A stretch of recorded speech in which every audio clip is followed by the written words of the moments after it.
সঙ্গে শেয়ার করবো। And keep watching. আমি আমার জার্নিটি স্টার্ট করেছি ট্রেন দিয়ে। এখানে দুটি পিচ্ছি গল্প শুনতে শুনতে আমি চলে গেলাম আমার লোকেশনে। তো ট্রেন থেকে নেমে গিয়েছি, ট্রেনটা আমাকে রেখে চলে যাচ্ছে। এখন আমি এসে এখানে পাজলড হয়ে গিয়েছি কোন পাশে যাব। গুগল ম্যাপটা আমাকে উল্টাপাল্টা দেখাচ্ছে। তো আমি এইদিকে যাচ্ছি ওইদিকে যাচ্ছি, কোনো দিকেই কোল কিনারা খুঁজে পাচ্ছিলাম না। দেন একটি আপু এসে আমাকে পথ দেখিয়ে নিয়ে যাচ্ছে, কারণ ওনার আগেই পৌঁছে যাচ্ছিল। আর আজকে আমার গুগল ম্যাপটা অনেক বেশি ডিফারেন্ট ছিল অ্যান্ড আমাকে পাজল করছিল। তো চলে এসেছি লোকেশনে বারকোদা প্রাতাতে।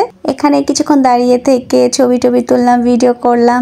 আর এই আপুটা আমাকে হেল্প করে যে সবাই চলে এসেছে অনেক আগে। আজকে আমি লেট ছিলাম, সবাই খাবার দাবার নিয়ে চাদর টাদর বিছিয়ে গল্প করছে।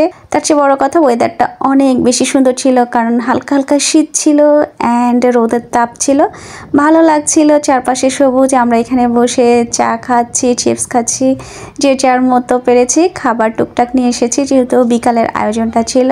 এবার আমাদের সবারই অভ্যাস যখন অনেক মেয়েরা বা ছেলেরা একসঙ্গে হয়ে নিয়ে এইভাবে চিয়ার্স করতে চায়। এটা কিন্তু ছিল স্প্রাইট অ্যান্ড কোক, একজন স্প্রাইট অ্যান্ড কোক মিশিয়ে ককটেল করে নিয়েছে। তো এইভাবে খাওয়া দাওয়া করছি, এবার ছবি তোলার পালা। তো আমি ভাবলাম আজকে এভাবে শুয়ে চুলটা ছড়িয়ে ছবি তুলবো। তো আমি ছবি তোলার জন্য শুয়েছি, দুই আপু মিলে আমার চুল ছড়িয়ে দিচ্ছে। এভাবে ছবি তুললাম, খুব ভালো লাগছিল। আবার চলে এলাম চা খেতে, চা খাচ্ছি অ্যান্ড আবারও চিয়ার্স করছি।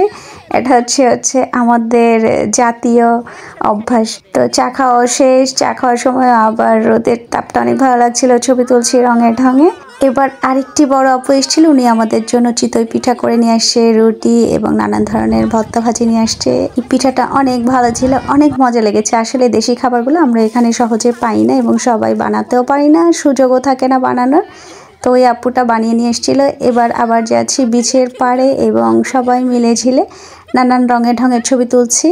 সবচেয়ে বড় কথা হচ্ছে উইকেন্ডে আমরা চেষ্টা করি একদিন, যেহেতু একদিনের বেশি উইকেন্ডে ছুটি থাকে না, দেন আমরা সবাই চেষ্টা করি গেট টুগেদার করতে, সবার সঙ্গে দেখা সাক্ষাৎ করতে, একটা ভালো টাইম স্পেন্ড করতে। তো আজকে টাইম স্পেন্ডটা করেছিলাম শুধুমাত্র মেয়েরা মিলে, এবং যার প্রয়োজন ছিল বেবিকে নিয়ে আসে, বেবিকে নিয়ে এসছে, যার প্রয়োজন ছিল না বেবিকে না এনে বাসায় রেখে দিয়ে এসছে। তো এখানের ভিউটা অনেক সুন্দর, পানির আওয়াজটা এত ভালো লাগছিল।